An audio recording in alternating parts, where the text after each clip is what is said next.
Namaste bankers, मैं Kanika Sharma SBIPO. I welcome you all to my channel. Hope you all are very good and doing great in your life. So जैसे कि आप सब जानते हैं कि मैं एक SBIPO हूँ और मैंने SBI क्लरिकल का एग्ज़ाम भी क्लियर करा था SBIPO से पहले. तो क्या क्या मेरी स्ट्रेटजी रही थी इस एग्ज़ाम को क्लियर करने में और क्या क्या चीज़ें मैंने फॉलो करी थी, सो वही सब आज हम लोग डिस्कस करने वाले हैं. So let's just start this.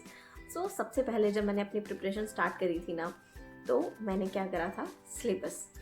सबसे पहला जो काम मैंने करा था कि सिलेबस को देखा था, बहुत ध्यान से देखा था कि क्या क्या चीज़ें हैं इस सिलेबस में और किन चीज़ों पे मुझे फोकस करना चाहिए, उन किन चीज़ों को मुझे नहीं फोकस करना चाहिए. देन आफ्टर दैट मैंने क्या करा था, प्रीवियस ईयर के paper, syllabus and previous year के पेपर्स को मैंने कंपेयर करना स्टार्ट करा था कि इस सिलेबस का कौन सा ऐसा पार्ट है जो बहुत ही ज़्यादा पूछा जा रहा है बार बार, और कौन सा ऐसा पार्ट है जो कि बहुत ही कम पूछा जा रहा है, मतलब जिसकी वेटेज जो है बहुत कम है. मैंने इन चीज़ों को कंपेयर करा था सबसे इनिशियल फेज़ में जब मैंने स्टार्ट करी थी प्रिपरेशन, और इस चीज़ को मैंने कोई 10 से 15 दिन दिए थे सिलेबस और प्रीवियस ईयर पेपर्स को कंपेयर करने में. और बहुत सारी मैंने क्या करी थी इसके रिलेटेड ना वीडियोस भी देखी थी कि कौन कौन से टॉपिक जो है रेलिवेंट हैं और किन चीज़ों पे फोकस करना चाहिए, किन पे नहीं करना चाहिए. उसके अकॉर्डिंगली 10 से 15 दिन इन चीज़ों को देने के बाद एक प्रॉपर जब मैंने मतलब कि क्या क्या इसकी टाइमिंग रहती है, पैटर्न क्या आता है, किस तरह से एग्ज़ाम में पूछा जाता है, सेक्शनल कट ऑफ क्या रहता है, सेक्शनल टाइमिंग क्या रहती है, कौन कौन से सब्जेक्ट्स हैं, मतलब पूरा 10 से 15 दिन में मैंने क्या करा था, स्टडी करा था कि ये एग्ज़ाम डिमांड क्या कर रहा है, किस तरह से मुझे जो है अपनी आगे स्टडी को लेकर जाना है. सो सबसे पहला काम मैंने यही करा था. आफ्टर दैट जब मैंने एक अपना मतलब माइंड में मैप बना लिया था कि मुझे किन किन चीज़ों पे सबसे ज़्यादा फोकस करना है, प्रीवियस ईयर क्वेश्चंस को देख लिया था और शेड्यूल बना लिया था, माइंड में मैप बना लिया था वीक एरियाज़ को टारगेट करने का. आफ्टर दैट मैंने एक अपना टाइम टेबल तैयार करा, बिकॉज मेरे को फुल टाइम प्रिपरेशन करनी थी और कुछ करना नहीं था. तो मैंने एक प्रॉपर टाइम टेबल बना लिया अपना कि मुझे इस टाइम पर उठना है और इतना टाइम डेडिकेट करना है. और मैंने मतलब ऑलमोस्ट 12 से 13 घंटे जो थे वो प्रॉपर शेड्यूल बनाया था कि 12 से 13 घंटे जो है मुझे सिटिंग करनी है और पढ़ना ही पढ़ना है. देखिए, अगर आप एक सीरियस एस्पिरेंट है ना, तो आपको इतना टाइम तो देना ही पड़ेगा पढ़ाई के लिए. अगर आप सोचें कि मतलब मैं 2 घंटे दे के तो किसी भी एग्ज़ाम को क्लियर कर सकता हूँ, तो टू बी वेरी फ्रैंक, एक तो आप लोगों के कॉन्शियस माइंड में वो चीज़ फ्रेम नहीं हो पाएगी. आपको जितना टाइम देना है, जब आप बहुत ज़्यादा डेडिकेट हो जाते हैं ना किसी चीज़ के लिए और आप उस चीज़ को टाइम भी दे रहे होते हैं, तब उस चीज़ की वैल्यू आपके लिए बहुत ज़्यादा बढ़ जाती है.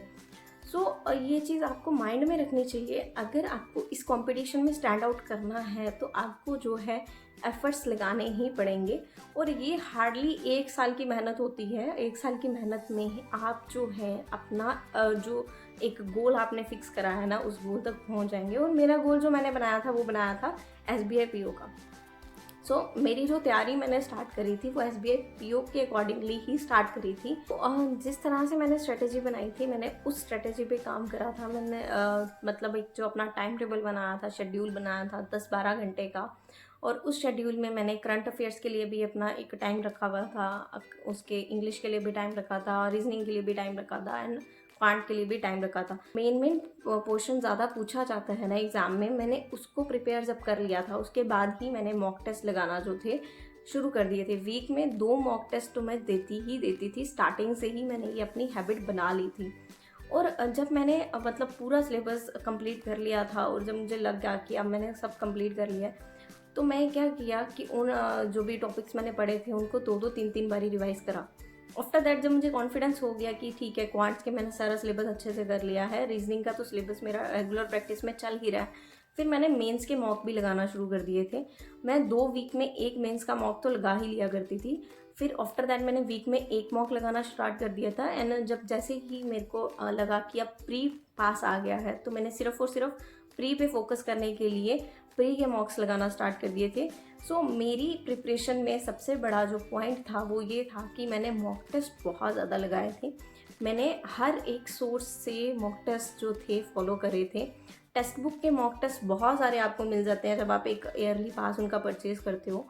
तो बहुत सारे मॉक टेस्ट थे मेरे पास, टेक्स्ट बुक के, प्रैक्टिस मॉक के भी मैंने मॉक टेस्ट परचेज करे, और क्विजेस भी जो थे मैंने बहुत सारे लगाए थे, भर भर के मैंने क्विजेस को सॉल्व करा था, जिससे मेरी जो प्रैक्टिस थी ना काफ़ी अच्छी हो चुकी थी। और जब मैं प्री देने गई उसका अपनी 8-9 मंथ की प्रिपरेशन के बाद SBI क्लर्क का, तो एक क्लूलेस तो थी मैं, मुझे पता नहीं था कि जो मेरी प्रिपरेशन जा रही है वो सही डायरेक्शन में जा रही है या नहीं जा रही है, बट मुझे इतना था कि मैंने प्रैक्टिस तो बहुत सारी कर ली है और मॉक भी बहुत सारे मैंने लगा लिए थे, और इन सब में मॉक क्या कहते हैं प्री देने गई उसका। सो मैंने 91 क्वेश्चंस अटैम्प्ट कर लिए थे उसके, बहुत ही इजीली, और मुझे बहुत मतलब ना तो टेंशन हुई ना ही मेरे माइंड ने पैनिक करा, कुछ नहीं, बहुत रिलैक्स से मैंने उस एग्ज़ाम को अटैम्प्ट करा। बिकॉज मेरी क्या बन गई थी, वो डेली की रूटीन ही बन चुकी थी, क्योंकि मैं इतने मॉक टेस्ट लगाया करती थी कि मेरे माइंड में ही वो चीज़ फ्रेम हो चुकी थी कि मुझे 1 घंटा ही बैठना है, 1 घंटा इस तरह से बैठना है, 20-20 मिनट के स्लॉट्स लगेंगे, इस तरह से मुझे क्वेश्चन सॉल्व करने हैं। और इजीली मैं 91 क्वेश्चन जो है सॉल्व करके एग्जामिनेशन हॉल से बाहर आ गई और बहुत रिलैक्स थी। बट धीरे धीरे थोड़ी थोड़ी मुझे टेंशन भी हो रही थी कि कहीं ये ना हो कि मेरा प्री ही ना क्लियर हो। फिर मैंने कहा चलो कोई नहीं होगा तो कोई और अटैम्प्ट दिया जाएगा। बट मैंने मेंस की तैयारी जब मैंने प्री दे के आई थी उसके 1 दिन ब्रेक लेके आफ्टर दैट मैंने मेंस की तैयारी स्टार्ट कर दी थी। फिर प्री का रिजल्ट आया, प्री क्लियर हो चुका था मेरा होपफुली। आफ्टर दैट मैंने मेंस की तैयारी करना स्टार्ट पहले से ही कर दी थी। और जब 10-12 दिन रह जाते हैं ना रिजल्ट आने के बाद और एडमिट कार्ड आने के बाद, उस टाइम पे मैंने ज़्यादा फोकस जो था 2 सब्जेक्ट पे कर दिया, अपना शिफ्ट कर दिया एकदम। रीजनिंग और मैथ्स मैंने कहा जितनी प्रैक्टिस हो गई है भाई बहुत हो गई है। मॉक तो मैं लगा ही रही थी, हर दूसरे दिन का 1 अल्टरनेट डे जो थी मैं मॉक लगा रही थी मेंस के, जब रिज़ल्ट आ गया था और एडमिट कार्ड और उसके दिन का ड्यूरेशन थी।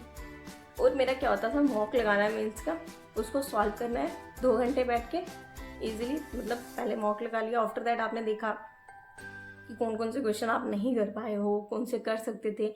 और उसमें मैं वैसे वाले क्वेश्चन बिल्कुल भी टच नहीं किया करती थी जो मुझे लगता था कि ये टाइम कंज्यूमिंग है, वो तो मैं सॉल्व भी नहीं करती थी खुद भी। जब मैं देख रही होती थी और देख लेती थी, अच्छा किया मैंने ये वाले क्वेश्चन को छोड़ दिया, ये तो बहुत टाइम कंज्यूमिंग था, अच्छा किया मैंने इसको मेंस में नहीं सॉल्व करा। तो इस तरह से मैंने ना माइंड में स्ट्रेटेजी बना ली थी कि मैंने मेंस का पेपर भी किस तरह से अटेम्प्ट करना है, किस तरह से क्वेश्चन को चूज़ करना है।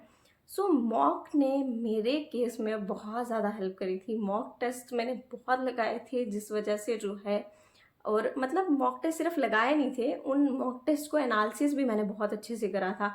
जब मैंने प्री के मॉक टेस्ट लगाए थे उनको भी बहुत अच्छे से एनालिसिस करा था उनका मैंने। सो जब भी आप लोग प्रिपेयर करने जाएंगे तो सबसे पहले आपकी स्ट्रेटजी यही होनी चाहिए कि सबसे पहले तो आप लोग अच्छे से सिलेबस को देख लीजिए। आफ्टर दैट उसमें वेटेज देखिए, कौन कौन से जो टॉपिक्स हैं उनकी कितनी कितनी वेटेज है और किस पे आपको ज़्यादा फोकस करना है, क्या आपके वीक एरियाज हैं। आफ्टर दैट मॉक टेस्ट तो बहुत ज़्यादा लगाइए, और मॉक टेस्ट का एनालिसिस करना तो बहुत ज़रूरी है। सिर्फ मॉक टेस्ट लगाने से भी कुछ नहीं होने वाला है वैसे तो मॉक टेस्ट का एनालिसिस करिए और देखिए उस मॉक टेस्ट में आपको कौन से क्वेश्चंस को अटेम्प्ट करना चाहिए था और कौन से क्वेश्चंस को अगर आपने अटेम्प्ट करना शुरू कर दिया जिस वजह से आपका टाइम वेस्ट होना शुरू हो गया, वो चीज़ आपकी बहुत हेल्प करेगी रियल एग्ज़ाम जब आप देने जाएंगे। So all the best from my sides. So hope कि आप लोग ये चीज़ें फॉलो करें और आपका जो एग्ज़ाम है बहुत ईजिली बहुत अच्छे से क्लियर हो जाए, लेकिन टाइम देना पड़ेगा। सो टाइम दीजिए अपने प्रिपरेशन को अच्छे से, और होपफुली आप लोग बहुत अच्छे से इस एग्ज़ाम को क्लियर कर लेंगे। So this is all from my side. Hope you like this video. Do like, share, comment and subscribe. Thanks for watching.